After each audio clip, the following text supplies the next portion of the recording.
ನಾನು ಸರ್ಕಾರದ ಪರವಾಗಿ ಮತ್ತು ಕನ್ನಡ ನಾಡಿನ 7 ಕೋಟಿ ಕನ್ನಡಿಗರ ಪರವಾಗಿ ಭರತ್ ಭೂಷಣ್ ಅವರಿಗೆ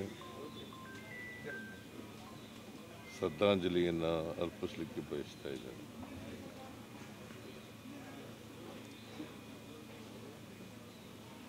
ಇನ್ನು ಚಿಕ್ಕ ವಯಸ್ಸು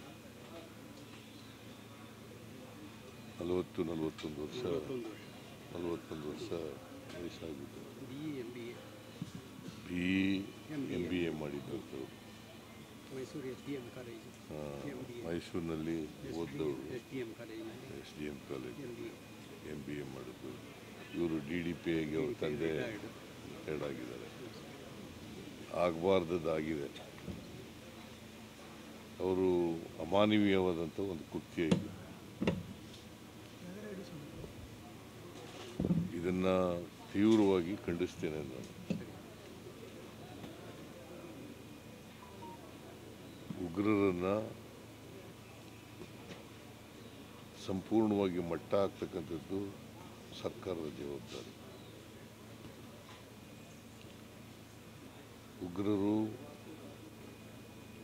ಉಗ್ರರ ಚಟುವಟಿಕೆಗಳು ನಮ್ಮ ದೇಶದಲ್ಲಿ ಇರಬಾರ್ದು.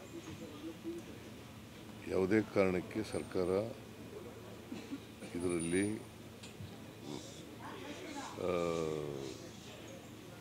ರಿಯಾಯಿತಿಯನ್ನು ತೋರಿಸ್ತಕ್ಕಂಥ ಕೆಲಸವನ್ನು ಮಾಡಬಾರ್ದು. ಕೇಂದ್ರ ಸರ್ಕಾರದ ಜೊತೆ ನಾವೆಲ್ಲ ಇದ್ದೀವಿ. ಕೇಂದ್ರ ಸರ್ಕಾರಕ್ಕೆ ನಾನು ಒತ್ತಾಯ ಏನು ಮಾಡ್ತೀನಿ ಅಂತಂದರೆ, ಎಲ್ಲ ಉಗ್ರರನ್ನು ಕೂಡ ನಾಶಪಡಿಸ್ತಕ್ಕಂಥ ಕೆಲಸವನ್ನು ಮಾಡಬೇಕು. ನಮ್ಮ ಸಂಪೂರ್ಣ ಬೆಂಬಲ ಇದೆ. ಈಗ ನೋಡಿ, ಅಮಾಯಕ ಜನರು ಪಾಪ ಕಾಶ್ಮೀರಕ್ಕೆ ಹೋಗಿದ್ದು, ಅವ್ರನ್ನ ಹಾಡು ಹಗಲೇ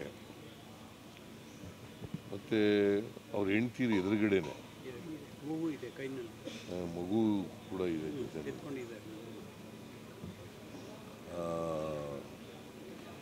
ಶೂಟ್ ಮಾಡೋದಿದೆಯಲ್ಲ, ಅದಕ್ಕಿಂತ ಹೇಯ ಕೃತ್ಯ, ಮನುಷ್ಯತ್ವ ಇಲ್ಲದೆ ಇರತಕ್ಕಂಥ ಕೃತ್ಯ ಇನ್ನೊಂದಿಲ್ಲ. ಈ ಕೃತ್ಯವನ್ನು ನಾನು ಖಂಡಿಸಲಿಕ್ಕೆ ಬಯಸ್ತಾ ಇದ್ದೇನೆ.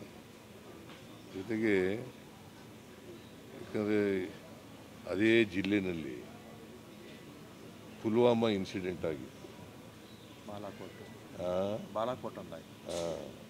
ಪುಲ್ವಾಮಾ ಇನ್ಸಿಡೆಂಟ್ ಆಗಿತ್ತು.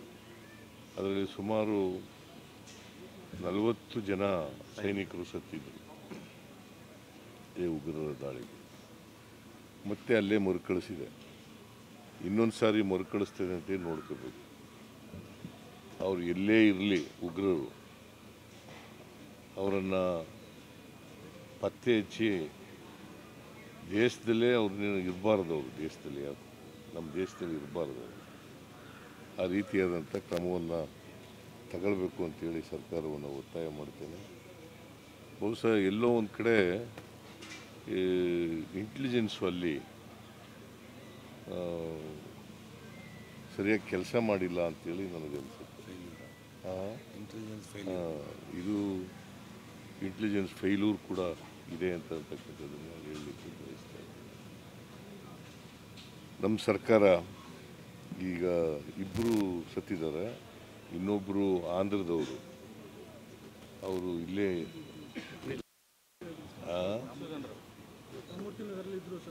ಅದೇ ಆಂಧ್ರಕ್ಕೆ ತಗೊಂಡೋಗಿದೆ ಅವರು.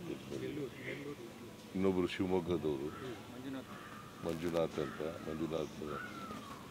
ರಾವ್ ಅಂತಲ, ಮಂಜುನಾಥ್ ರಾವ್. ಅಲ್ಲಿ ನಮ್ಮ ಮಧು ಬಂಗಾರಪ್ಪ ಅವರು ಹೋಗಿದ್ದಾರೆ. ಶಿವಮೊಗ್ಗದಲ್ಲಿ ಅವ್ರ ಮನೆಗೆ ಹೋಗಿ ನಿನ್ನೆ ಎಲ್ಲ ಭೇಟಿ ಮಾಡಿದ್ದಾರೆ. ಇವತ್ತು ಹೋಗ್ತಾರೆ, ಅಲ್ಲೇ ಇದ್ದಾರೆ. ಇವತ್ತು ಅವ್ರಿಗೆ ಹೋಗಕ್ಕೆ ಹೇಳಿದ್ದೀನಿ ನಾನು. ಸೊ ಇಲ್ಲಿ ರಾಮಲಿಂಗ ರೆಡ್ಡಿ ಅವರು ಇರ್ತಾರೆ, ಕ್ರಿಮೇಷನ್ನಲ್ಲಿ ರಾಮಲಿಂಗ ರೆಡ್ಡಿ ಅವರು ಸರ್ಕಾರದ ವತಿಯಿಂದ ಇರ್ತಾರೆ. ಇವ್ರಿಗೆ ಸತ್ತವರ ಕುಟುಂಬಗಳಿಗೆ ನಮ್ಮ ಸರ್ಕಾರ 10 ಲಕ್ಷ ರೂಪಾಯಿಗಳನ್ನು ಪರಿಹಾರವಾಗಿ ಕೊಡ್ತದೆ. ಯಾವಾಗಲೂ ಕೂಡ ಸರ್ಕಾರ ಅವ್ರ ಜೊತೆ ಇರ್ತದೆ ಅಂತಕ್ಕಂಥ ಮಾತುಗಳನ್ನು ಹೇಳಲಿಕ್ಕೆ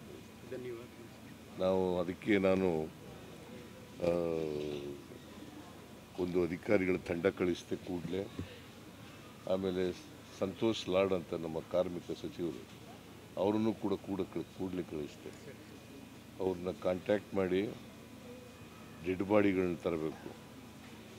ಕೂಡಲೇ ಡೆಡ್ ಬಾಡಿಗಳನ್ನ ತಗೊಬಂದು ಅವ್ರ ಮನೆಗೆ ತಲುಪಿಸ್ಬೇಕು. ಮತ್ತು ಕನ್ನಡಿಗರು ಯಾರ್ಯಾರು ಇದ್ದಾರೆ ಅಲ್ಲಿ ಶ್ರೀನಗರದಲ್ಲಿ ಅವರೆಲ್ಲರೂ ಕೂಡ ವಾಪಸ್ ಕರ್ಕೊಬರಬೇಕು ಅಂತೇಳಿ ಸಂತೋಷ್ ಲಾಡ್ ಅವರಿಗೆ ಸೂಚನೆ ಕೊಟ್ಟು ಅವರಿಗೆಲ್ಲರೂ ಕರ್ಕೊಬರ್ತಾ ಇದ್ದಾರೆ.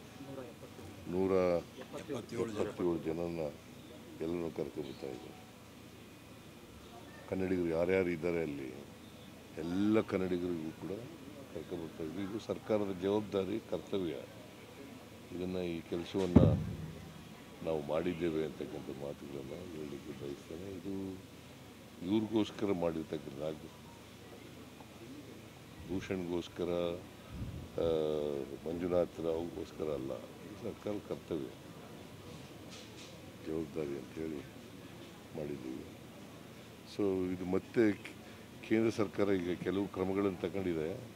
ಮತ್ತು ಇನ್ನೊಂದು ಸಾರಿ ಈ ಉಗ್ರರ ಅಟ್ಟಹಾಸ ಮರುಕಳಿಸದಂತೆ ನೋಡ್ಕೊಳ್ತಕ್ಕಂಥದ್ದು ಅವರ ಜವಾಬ್ದಾರಿ. ನಾವೆಲ್ಲರೂ ಎಲ್ಲ ಸಹಾಯವನ್ನು, ಬೆಂಬಲವನ್ನು ಕೊಡ್ತೇವೆ.